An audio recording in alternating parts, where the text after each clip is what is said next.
999ers risk their lives every day, keeping us safe. If someone needs help, we need to go and help. But all too often, they're abused and attacked. He's got this huge sword in his hand. If I don't take this guy out, he's going to kill me. These personal attacks on police, firefighters and paramedics are at an all-time high. Genuinely did think that I was going to die that day. That was the type of punch that could kill someone. Leaving them traumatised and unable to work. No amount of training can actually prepare you. Show me your hand! But while the violent criminals responsible are hunted down and brought to justice, our protectors fight to get well and back on the job. The incident hasn't changed my feelings for the job at all, because ultimately, all I want to do is make a difference. Ready to face the next critical incident. Police, everybody out to the building!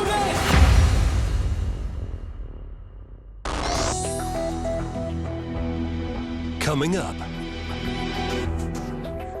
In Newcastle, officers are tackling one of the most difficult areas to police, the nighttime economy. If you see something that doesn't look right, we're doing observe, we're doing then follow, we intervene straight away, all right? And we take appropriate action, whatever that may be. We don't wait for the next thing to happen.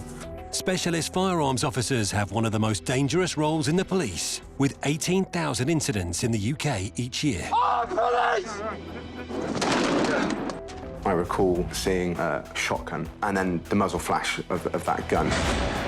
And for the officers of the National Police Air Service, there can be unexpected dangers, even in the air. It's quite an intense light as well. It can cause temporary loss of vision to the pilot.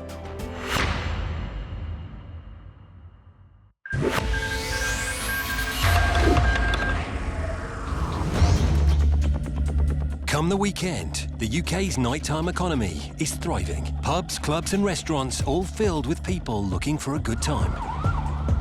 These nights, however, can push the emergency services to their limits. Policing the streets at night is full of danger, and officers often find themselves at the receiving end of physical and verbal abuse. Dealing with nighttime violence and disorder has been putting increasing pressure on already stretched resources and puts officers at risk.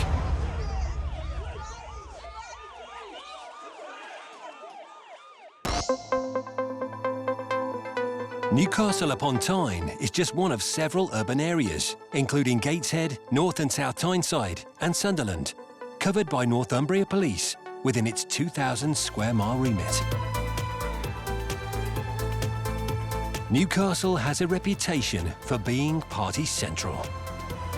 Newcastle as a city centre is a very vibrant, popular place for people to visit. Very vibrant nighttime economy. It's very well known as a safe and exciting place to visit. Of course, any city has its fair share of criminality, and police forces use different approaches and strategies to reduce crime. In Newcastle, they're trying something else. This is Operation Cloak. These are plainclothes officers at work. Due to the nature of this operation, we're protecting the anonymity of these officers. What Operation Cloak looks like is the deployment of both plainclothes and uniformed officers on a busy Friday and Saturday nights, and also other peak nights where we know demand will be higher. In just one weekend, Northumbria police officers dealt with a staggering 41 incidents on Operation Cloak. Officers are trained to spot situations that they feel uncomfortable with, or that they may feel that there's some concerns there that will lead to an early interaction by the officers. Our absolute priority when policing the nighttime economy is protecting the vulnerable. The city centre is zoned into 4 different areas where crime is most likely to happen. Within those zones, teams of plainclothes officers and uniformed police are on the lookout for signs of trouble. It's 10 p.m. on a busy Friday night in Newcastle city centre. Officers on shift are being briefed by the duty sergeant. For officers, these shifts can be some of the most dangerous due to the risk of attack or assault.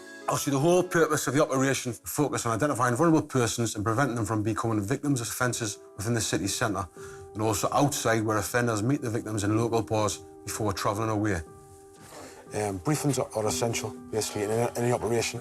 The officers have to have an understanding and knowledge of what the operation's about, what the objectives are, to get the required and the outcomes that we want to achieve through any operation.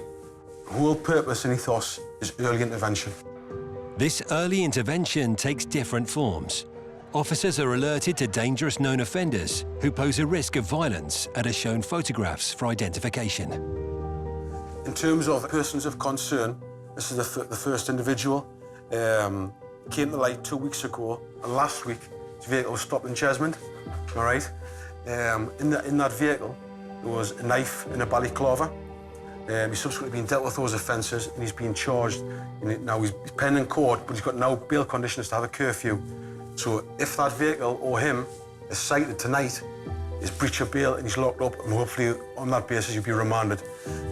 This individual relates to quite a recent rape. Again, this subject's got bail conditions and a curfew, so should not be in the city centre this evening. All right. Again, if he's encountered, it's dead easy disruption. We'll lock him up. He's breached his bail. Okay. This initiative is designed to help police intervene early, to prevent incidents rather than react to them. And being out of uniform is a big help. Plainclothes officers within Operation Cloak are the eyes and ears of the operation. It's a well-known fact, if you see a police officer, behaviour can change. We're in a high-vis uniform. We want to intervene early to prevent anything from happening, while still identifying those individuals who cause us concern. That plainclothes ability allows us to do that.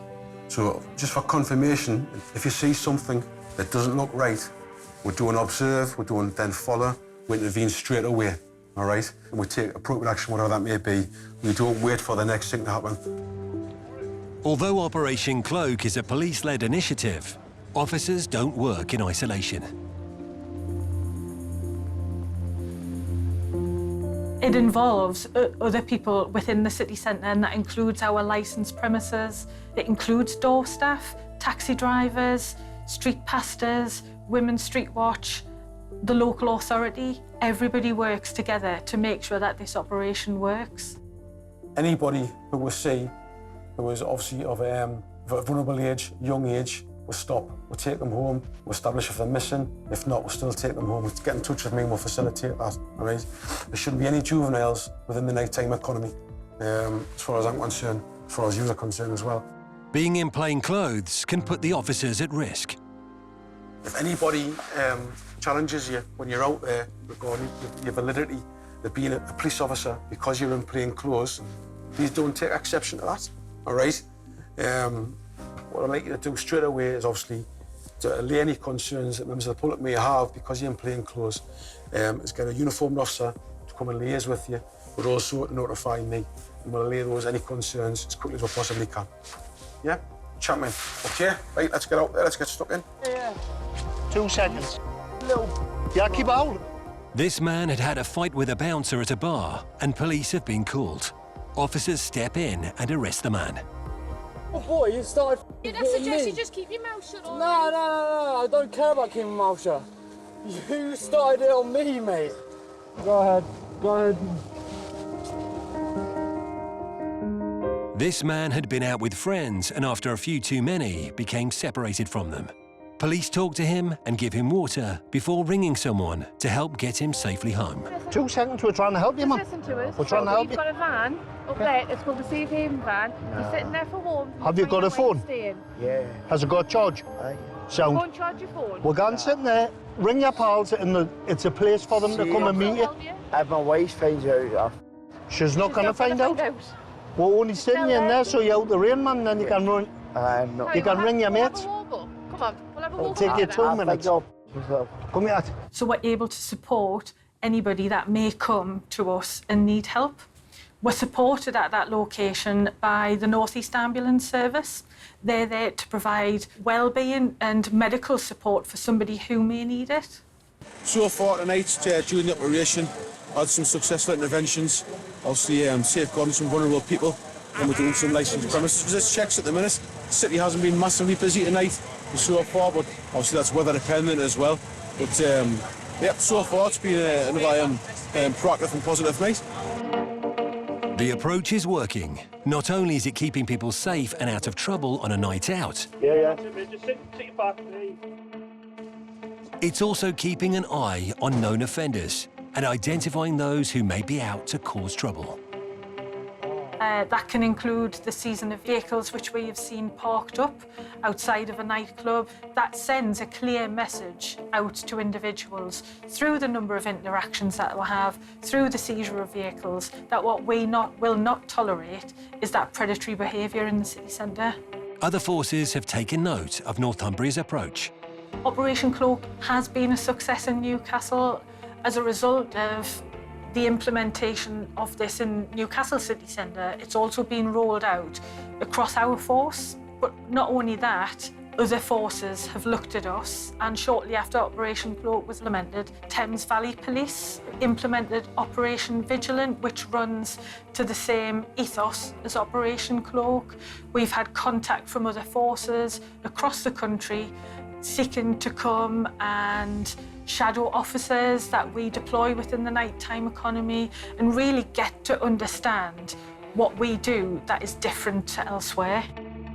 It is an Operation Cloak, that I'm proud of. It is close to my heart. It's preventative. You know, we're trying to prevent crime from occurring around a real key area. People who are vulnerable, people who are potentially more at risk, and again regarding around sexual violence. So it's key for me, you know, and I'm very proud of it. We want to make sure perpetrators know that Northumbria Police are aware, and we will hold you to account for your actions.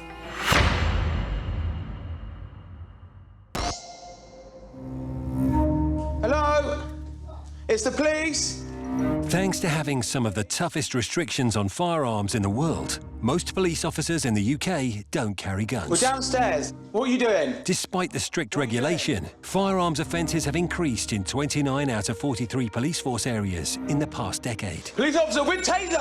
Taser, get back! QJ, we're going to need more units, firearms units, please. He's got some sort of gun. The UK has around 6,000 trained firearms officers, and it's their job to handle the dangerous weapons that have made their way onto the streets and defuse high-risk incidents that can occur as a result.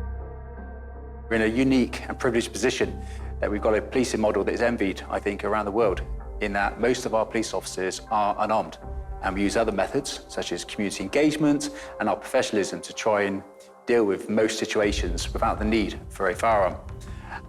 However, we do need to have that ability. Thereby, we have a number of specially trained officers that are able to do both policing, but with the added protection of a firearm if needed. Becoming a specialist firearms officer is no easy feat. Due to the risks of this role, many firearms officers wish to protect their identities. It's extensive training, as you'd expect, really, not least because the police officers carrying firearms. Their basic training is 11 weeks for their authorised firearms officer training, and then they do another 3 weeks to become armed response vehicle trained officers. I remember the first time I attended the firearms course was just overwhelming nerves. Like, this is what I'm holding. It wasn't really like cowboys and Indians. For me, this was the pinnacle of my career. This is where I was working towards, and it was a stressful course because I didn't want to make any mistakes. They're under no illusions about the job. It is a massive responsibility that you take on because you are carrying something that can kill people. It is a lethal use of force. Being armed, they do find themselves attending the most dangerous, critical incidents in the country. Had some very frank conversations with family around what ifs could happen. I could be seriously injured. I could kill or seriously injure someone else as part of my role. They're the pointy end of a very pointy stick. So when we've got something that's high risk to the public, high risk to other police officers, it's these officers that we send forward with the confidence that they've got the right skills, the right training and the right command to effectively deal with whatever threat they're faced with in a safe and balanced way.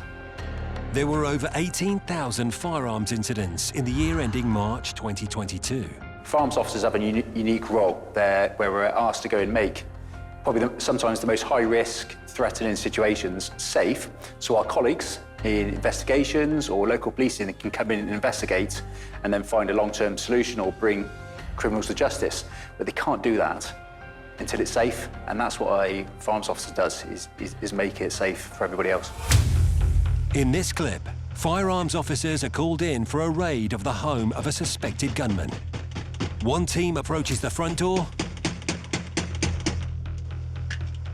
Oh, police! Come to the front door! While another goes to the back garden. Yes, I said. The gunman attempts to flee through the back garden and throws something over the Show fence. your hands! Show your hands! All police, right? Water me, go the floor!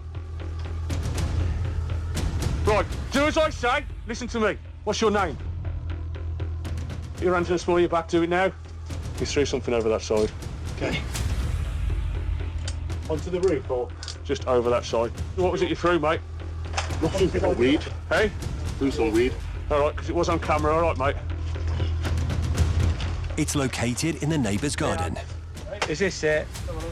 Behind the trampoline, it's in a little black Giorgio Armani bag. Gun. The revolver had 3 bullets in the chamber. At Birmingham Crown Court, the man admitted possession of the ammunition and the firearm. He was jailed for more than 5 years. Firearms officers are well equipped for the job. The officers have a number of pieces of equipment to keep both themselves and their colleagues safe. First and foremost, on a personal level, they have body armour. It protects them from shots being fired at them. And then, starting from the bottom, they have cuffs and asp baton. They have parva spray. They also have taser, which is a less lethal option.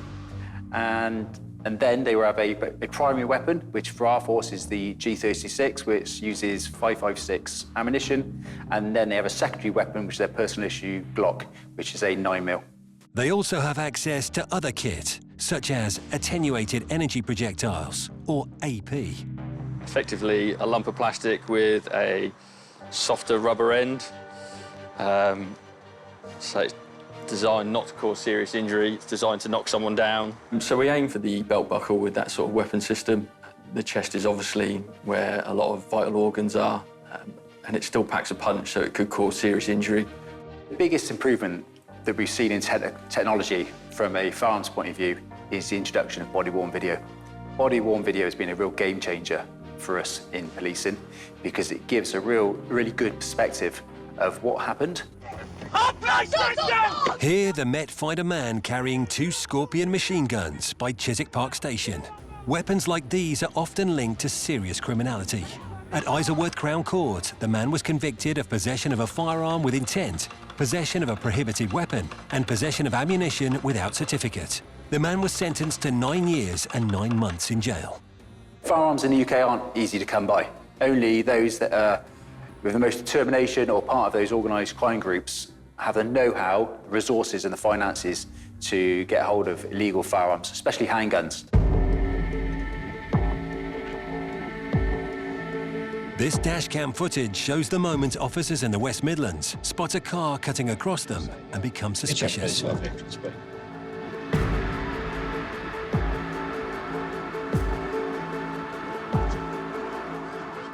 They attempt to pull it over and a passenger bolts from the vehicle.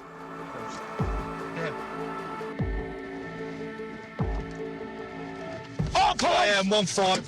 We've got one from that car just by the prison. They give chase.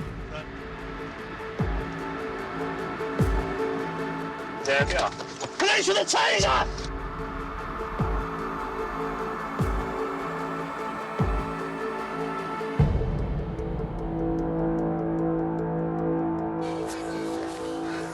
When officers search the man, they find he has a revolver, loaded with 2 bullets.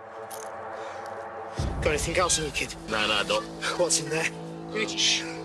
Got a knife or anything? No. No sharp? Just my hand. To go. It's loaded, is it? Would you just turn this? Loaded. I'm not gonna you. Pardon? Yes, loaded. It's for just it's gun safe. It's loaded. It's all I can think. This end's loaded. The passenger was convicted of possession of a handgun and ammunition.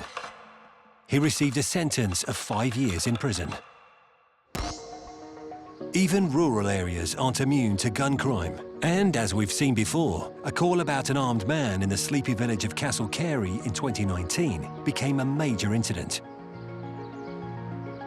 We get a call about 1 o'clock in the morning, just after, to say members of the public have heard a firearm being discharged. The officers were given an address that the gunman was linked to, and they surrounded the location. We believe he's in the address. Appropriate firearms coding is given to the officers, and the officers, 4 officers, approach the door. Just as the officers tried to force entry, the gunman made himself known. Twitching window! Window movement! Oh, police!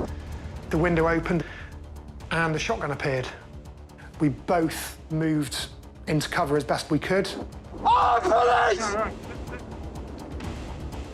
Put your hands up to the window now! I recall seeing a shotgun and then the muzzle flash of that gun. They're doing their job, they're protecting us all.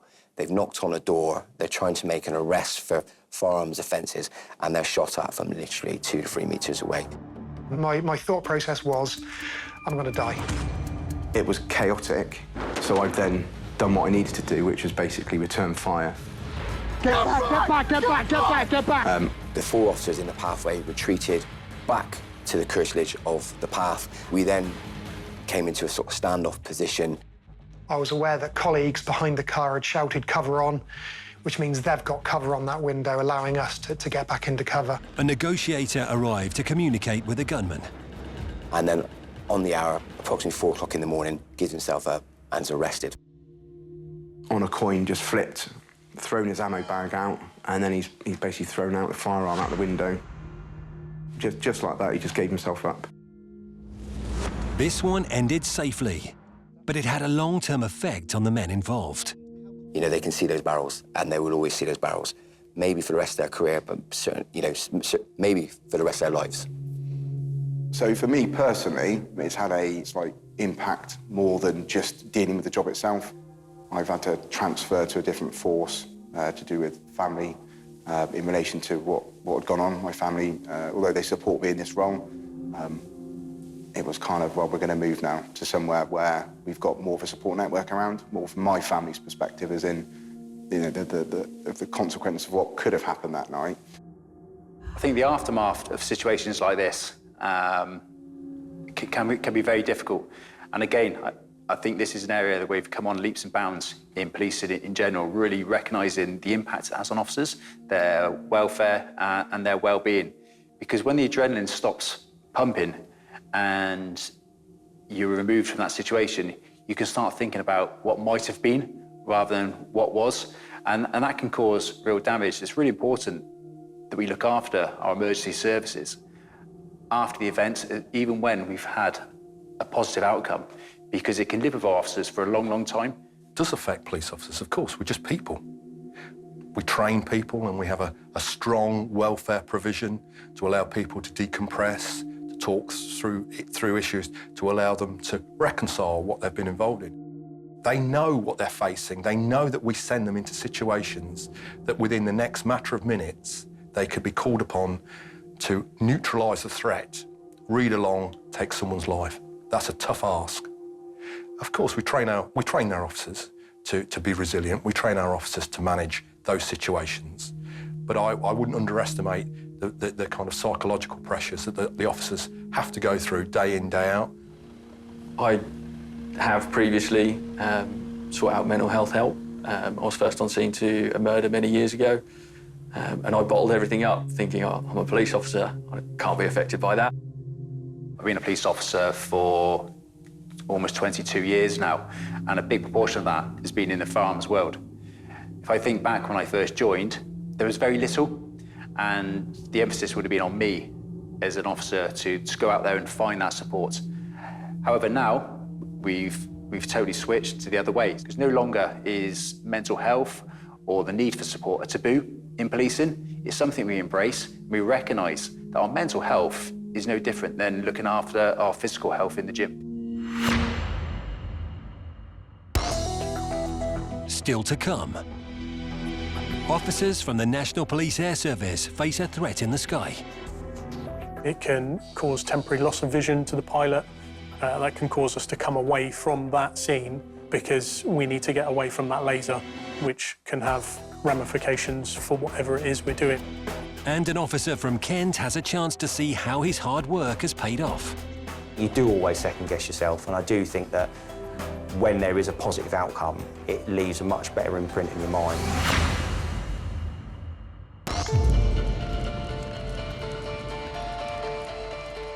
Flags! Flags! Everyone outside! December 2020. Officers from West Midlands Police are out on patrol when they come across a burning building. Get outside! Despite the danger the fire poses to their own safety, the officers put themselves at risk to make sure no one remains in the building. Banging doors, yeah?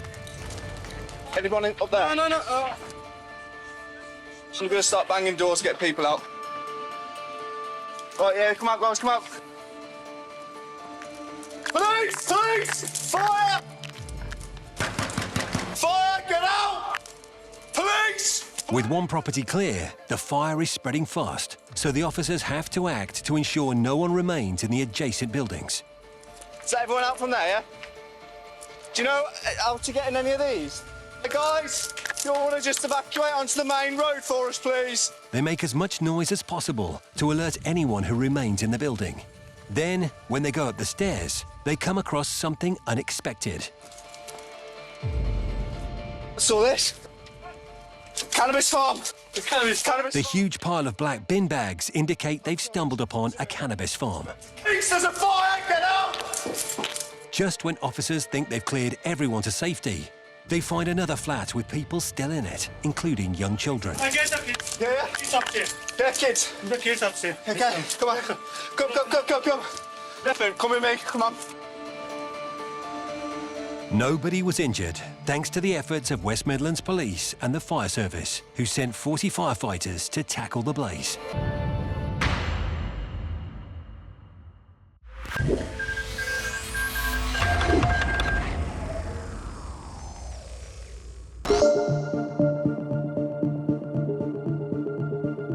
It's 11 p.m. A frantic search is underway for a 13-year-old missing girl. Police have scrambled a helicopter to scour the local area, desperately trying to locate the child. They call this time the golden hour, when they have the best chance of finding a missing person.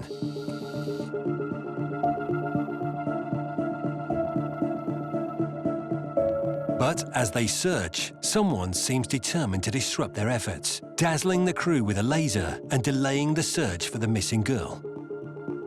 +2 on Lima.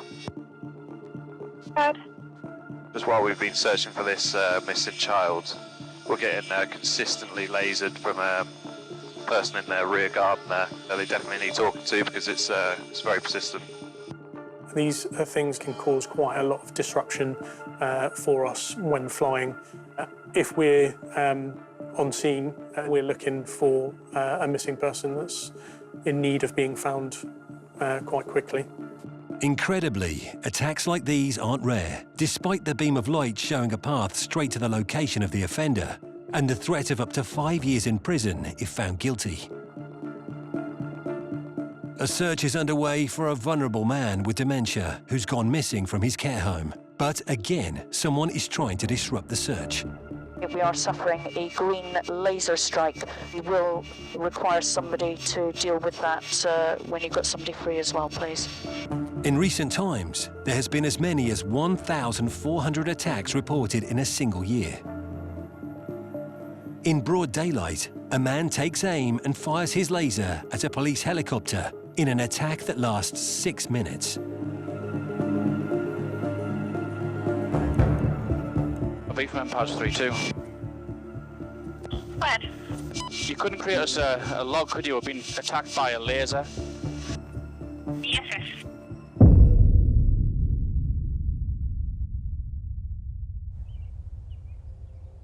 Operating from 15 bases in England and Wales, the National Police Air Service can deploy aircraft wherever needed at speeds up to 150 miles per hour.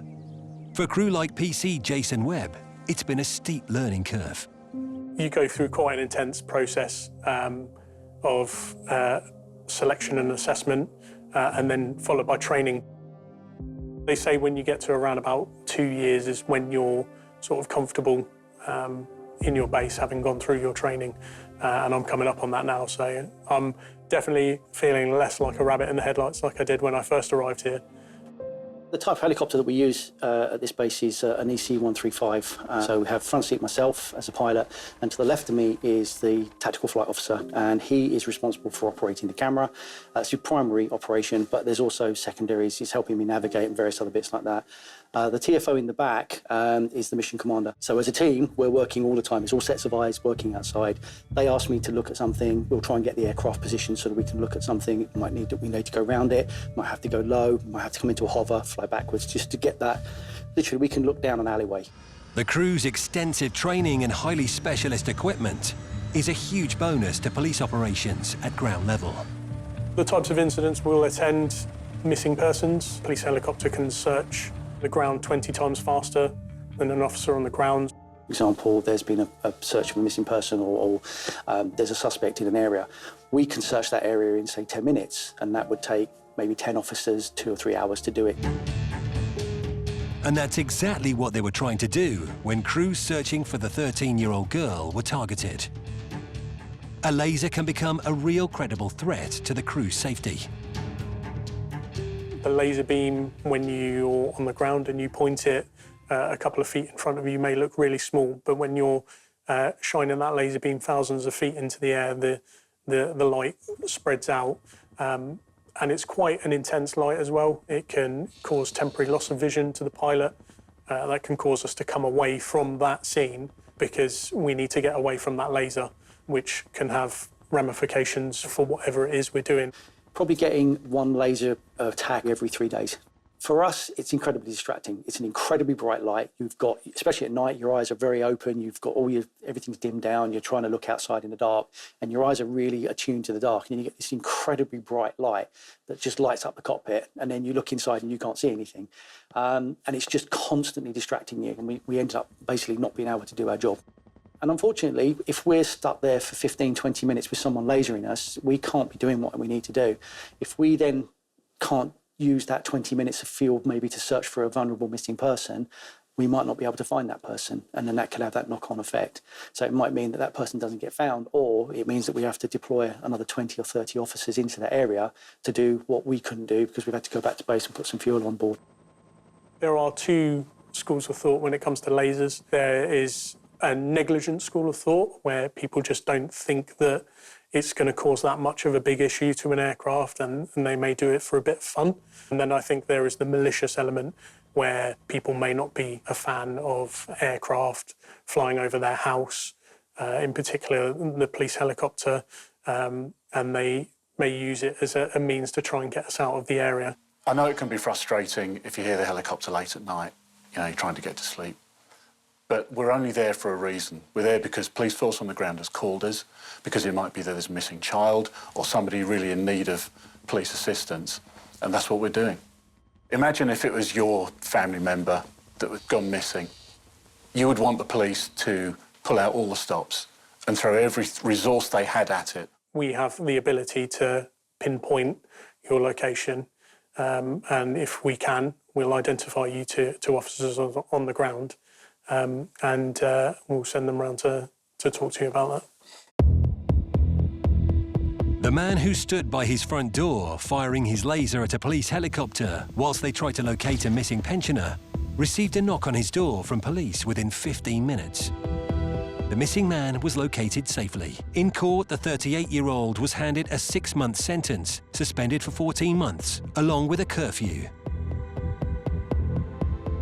The man who fired his laser at a helicopter crew in broad daylight had a nasty surprise when police swooped on his house within 5 minutes of the attack.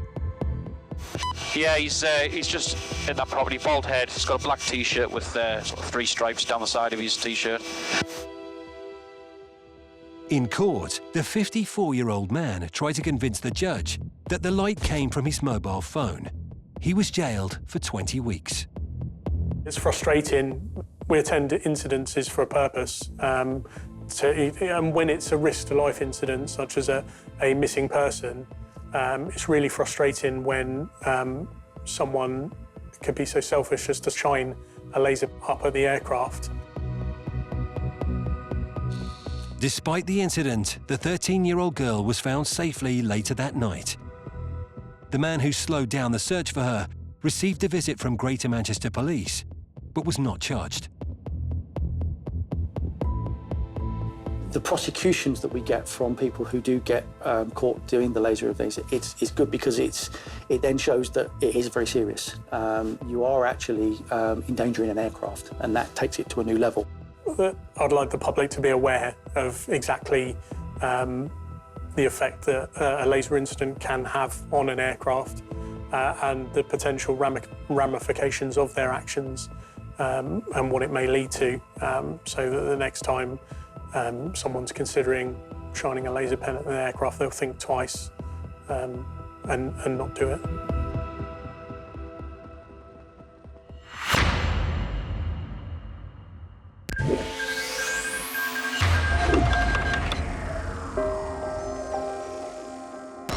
.9 SFM, local news for Sittingbourne. Witnesses are urgently being sought following the serious collision involving a white Ford Transit tipper truck and a black and red motorcycle, and the motorcyclist, who is in his late teens, sustained serious injuries. He was taken to a London hospital where he remains in a critical condition.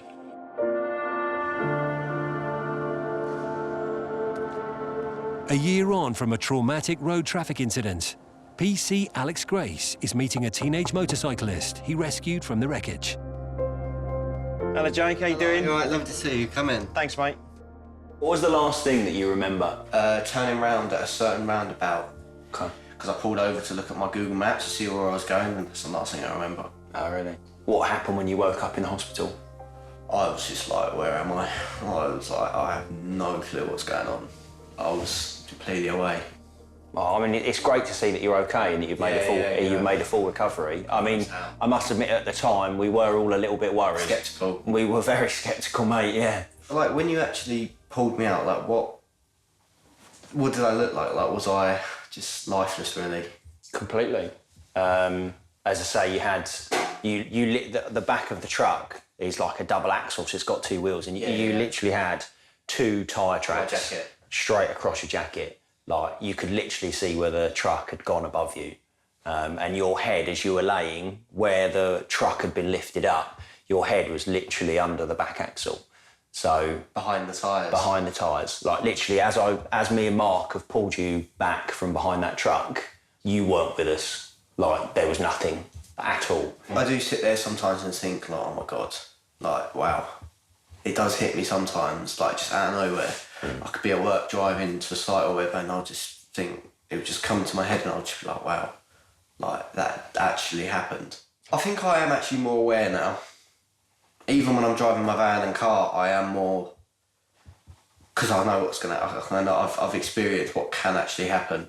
The risks that are there for those that are on motorcycles. And that's what I see, it's one thing, and you've got nothing around you, it's one little mistake. No. One little slip and it's game over. And that's what it was, wasn't it? It was one little slip. 5 seconds and like that. 5 seconds. I'm here. Jake had been driving home from college. He hadn't noticed that a truck was turning right and crashed into it, ending up underneath the rear axle of the truck. Alex was one of the first officers on the scene. Bystanders had jacked the truck up, but it wasn't safe for a person to get underneath. There wasn't time to wait for the fire service to come and put supports under the truck. There wasn't time to, make sure that nothing else was going to happen. There wasn't an opportunity to do that. We just had to get under there. I would say Alex put himself in potentially a life-risking position. I said he jumped right underneath the vehicle without hesitation at all. There's always a risk with some of the things that we do. Realistically, if those blocks went at any point whilst I'm under the truck, it's probably going to be an unpleasant experience for me. Luckily, that didn't happen, but I don't think there was ever an element of me worrying about the risk. I think, I would have gone under there whether the truck was on blocks, whether it wasn't on blocks. For me, the priority was, let's get to the patient, let's get to the casualty, he needs our help.